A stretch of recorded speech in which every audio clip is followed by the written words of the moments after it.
perseverança tem a ver com os lugares para onde você vai depois que erra.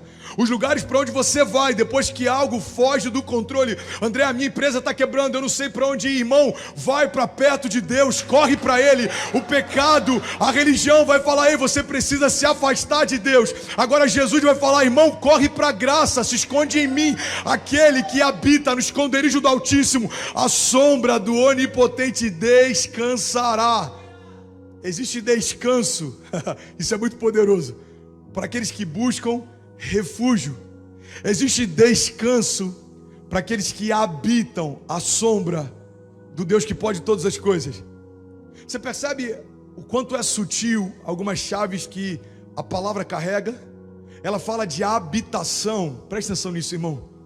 Só essa primeira chave eu creio que já vai liberar o destino de muita gente. A palavra fala de habitação, porque a habitação é completamente diferente de um lugar de visitação.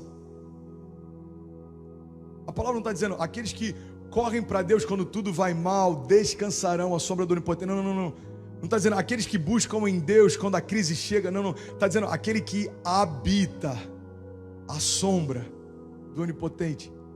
Aquele que habita no esconderijo do Altíssimo encontrará descanso. Você percebe que o descanso é fruto da habitação. Você percebe que a habitação é reflexo de relacionamento, porque alguém que habita precisa se relacionar. Alguém que habita em algum momento decidiu permanecer.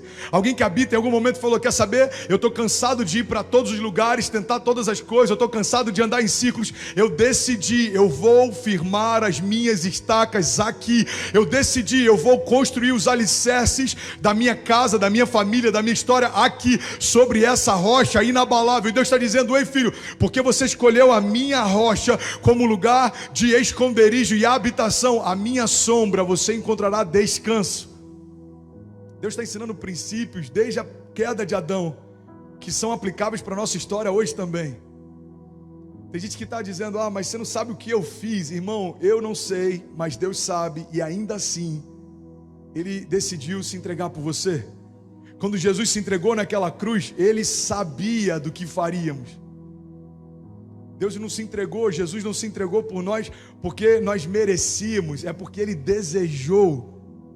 E a gente precisa entender a diferença entre mérito e desejo. Nós não vivemos milagres porque merecemos. Nós não estamos de pé porque merecemos. Nós não fomos gerados porque merecemos. Porque a gente parte de um pressuposto: fomos gerados antes de fazermos qualquer coisa. Ou seja, Deus liberou uma palavra de vida sobre nós, nos enxertou no ventre da nossa mãe sem termos feito nada ainda. Irmão, você não nasceu porque merecia nascer. Você mereceu porque Deus desejou que você nascesse. Somos desejados por Deus, desenhados por Deus. Então, como que um Deus que desejou você abandonaria você? Por isso que Ele diz: olha, pode até uma mãe que amamenta o seu filho se esquecer dele, eu todavia jamais me esquecerei de você, diz o Senhor. Ele está dizendo: é impossível, não faz sentido. Eu desejei você antes dos seus primeiros acertos, e por isso eu continuei desejando você mesmo depois dos seus primeiros erros. Tem a ver com a tua performance, filho, tem a ver com a tua identidade. Eu olho para você e me vejo em você. E é sobre isso que eu quero falar nessa noite, irmão. Eu quero falar sobre perseverança, porque todas as vezes que a gente erra, existe sempre alguém preparado para apontar o nosso erro. Todas as vezes que a gente quebra, existe sempre alguém preparado para apontar para o nosso fracasso. Todas as vezes que a gente se perde, existe sempre alguém preparado para apontar para a gente, dizendo: olha, ele desviou, ele sei lá, desanimou. Agora, a grande verdade é que são poucos aqueles que se preocupam em nos trazer para perto. Você já parou para reparar isso? Quando eu me converti, eu lembro que os meus amigos fizeram apostas para ver quanto tempo duraria a minha conversão. Os que gostavam mais de mim apostaram em um mês e meio. Já são 14 anos. E eu fico feliz de dizer que todos eles perderam a aposta e todos eles de alguma forma foram alcançados depois, através daquilo que Deus depositou em mim. Irmão, olha para mim, quando a gente está perdido, tem um monte de pessoas que se levantam para apontar, mas a grande verdade é que o único que poderia apontar os nossos erros decidiu se entregar por nós para ter a gente de volta. Isso é perseverança.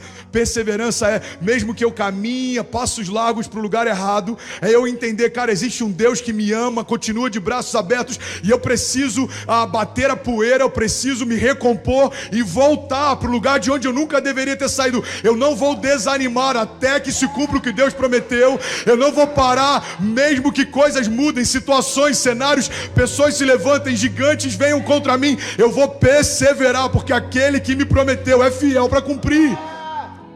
Perseverança tem a ver com olharmos menos para os nossos erros e também para os nossos acertos, e olharmos mais para aquele que nos prometeu, porque tem momentos, irmão, que a gente fica amedrontado, a gente pensa em desistir, porque quando a gente olha para o tamanho da batalha e a gente olha para nós mesmos, a gente fala, cara, é impossível.